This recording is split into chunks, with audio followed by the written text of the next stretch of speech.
Bambi, nagbago nga ba ang desisyon sa pag-uwi ng Pilipinas? Hindi na nga ba babalik ng showbiz industry?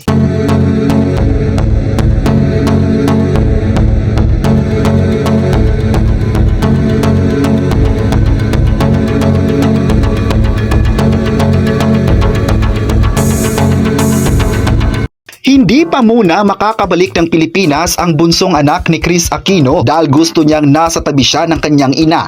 Matatandaang nabanggit ni Kris Aquino na pagkatapos ng karawan niya sa February 14 ay babalik na ng bansa ang bunsong anak para mag-showbiz. Ngunit nabago nga ang plano ni Bambi ayon kay Batangas Vice Governor Mark Leviste nang makachikahan ng isang ginanap sa Barako Festival 2024 sa Lipa City. Kinumpirma ng handler ni Kris Aquino na si Calawod ng Cornerstone Entertainment nang makausap sa ginanap sa Bonnie Slim launching kay Moira De La Torre bilang endorser sa Plaza Evara, Quezon City kahapon.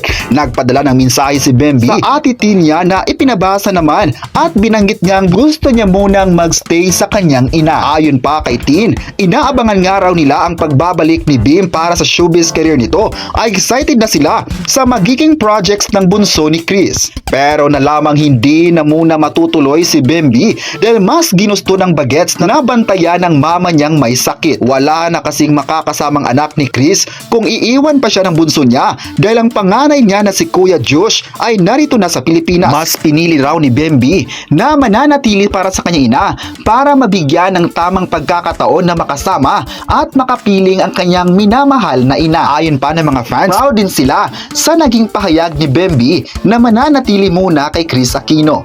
Ayon pa ng mga fans, isang magaling na desisyon nito para sa anak na ibibigay para sa kanyang ina. Ayon pa ng mga netizens, ang proyekto na ay makakapaghintay pero ang pagmamahal sa ina ay siyang dapat inuuna. Walang makakatumbas na pagmamahal para sa ina. Ayon pa ng isang netizen, hihintay nila ang pagbabalik ni Bambi at kung ano-ano nga ba ang magiging projects niya sa Pilipinas. Alam nilang naging part din si Bambi sa mga proyekto noon. Kabilang na sa mga proyekto na meron si Vic Soto. Napabilang siya sa mga action fantasy serye na kasama din ang kanyang ina na si Kris Aquino.